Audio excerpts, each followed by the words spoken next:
theme song you just heard is Tikkun Olam, which resonates the soul of this broadcast to help repair the world, especially the church and Israel. Just join us now for our time together.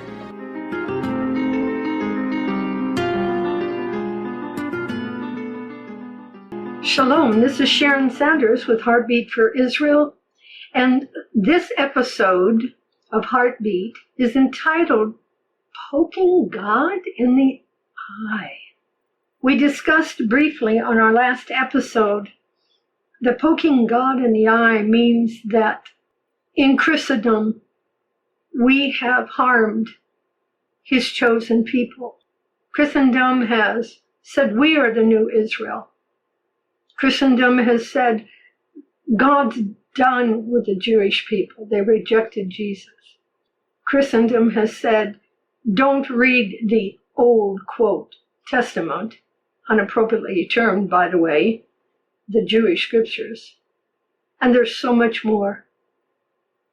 And it's not easy for me to deliver this type of a message. I love my brothers and sisters out there around the world who believe in the Lord and are disciples. But fact is fact, history is history. And if you visit Israel, it certainly is the Jewish people who know that Christianity, has done them wrong.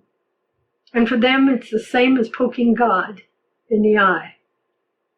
I'm talking today about the hardest blow that Jesus took for us on that cross. And I agree with many others here. It had to be Christian anti-Semitism. The beloved Corrie ten Boom, whose father and family saved many Jewish people during World War II, said, I quote her, "One day, as Father and I were returning from our walk, we found the Grote Market cordoned off by a double ring of police and soldiers. A truck was parked in front of the fish mart. Into the back were climbing men, women, and children, all wearing the yellow star. Father, those poor people," I cried. And Father echoed, "Those poor people." But to my surprise, I saw that he was looking at the soldiers, now forming into ranks to march them away. I pity the poor Germans, Corrie. They have touched the apple of God's eye. And that's a quote from Corrie ten Boom. You see, to touch somebody indicates how one brushes up against or how a person handles another person, either with kindness or disrespect. And it was not only the Nazis. Many civilizations have disgraced and humiliated the Jewish people during various wars, the Great Depression, and economic downturns. And up until today, this is the year 2023, too few churches have given the Jewish people the respect that is due to them. It is correct that there were times when Israel needed punishing for her sins against God. But it is God's responsibility to respond to disobedience, not ours. God never gave anyone the authority. He never told the church that anyone could punish his chosen people. That was his task. His command to us, what was it? Genesis 12:3. Bless and not curse the children of Israel. That's what Papa ten Boom was trying to tell little Corrie, or young Corrie, as she watched them being herded off into trucks to take them to concentration camps. He said, I pity the Germans, Corrie. They've touched the apple of God's eye. In the coming day of Messiah, there will be a public judgment of sheep and goat nations. Read the book of Isaiah, chapter 58 and verse 10. also include Matthew chapter 25 and verse 40. What about Joel chapter 3 and verse 2 and chapter 3 verse 12, and one more from Isaiah chapter 58 verse 7? God's controversy with the nations of the world who have touched his people wrongly when they closed their hearts and humiliated the Jews may well be an embarrassing day for many countries and for the church. At the roll call of nations will be those who reached out and clutched the hand of a Jewish person in distress and helped him. And also present will be those who afflicted the hand of the helpless Jew, one seeking a comforter or a helper in their desperate situations that they encountered. Psalm chapter 17 and verse 18. Keep me as the apple of your eye, hide me in the shadow of your wings, from the wicked who do me violence. My deadly enemies who surround me, they close their ears to pity. With their mouths they speak arrogantly. They have now surrounded our steps. That's from the psalmist who penned chapter 17 and verse 8. A Jew. The phrase apple of my eye from the scriptures comes from a Hebrew expression that literally means little man of the eye, and it refers to the tiny reflection of oneself that they can see in the people's pupils. To be the apple of someone's eye clearly means that they are being gazed upon and watched closely. Our very image, it is said, is dancing in the eyes of that person. A young Orthodox man in Israel told me one day, you all poke God in the eye. In a way, he made it very clear that he was stating that Christians have slapped God in the face and broken God's heart. When they turned away, and they did for 2,000 years from his people, and did not reach out to help them when they needed him the most, especially during World War II, during the Holocaust. As Jesus, and his Hebrew name is Yeshua, for he's a Jew in the flesh, has stood in the shadows of the centuries, observing how Gentiles touched his people, I'm sure there were many times when he had to look away in sorrow, as those who were carrying his name stabbed his people in the back and became accomplices in betrayal. I was with a Holocaust survivor one day, and she said, Sharon, why didn't the Christians help us? They didn't have to love us, but they could have helped us. And I had no answers because I was young and I was just beginning to learn from the Jewish people. And I said, I don't have all the answers. But I think they forgot Jesus was a Jew.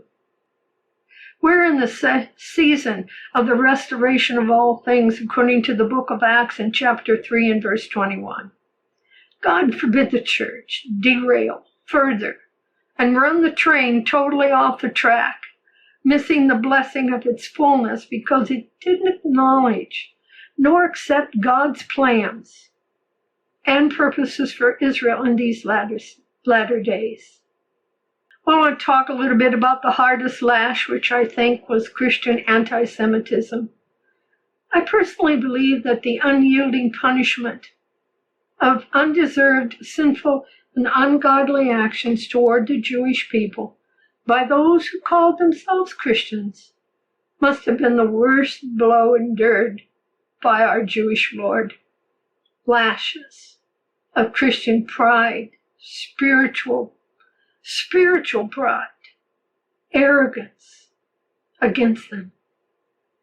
Just what driving force did the church follow to treat the chosen people the way they have for so long?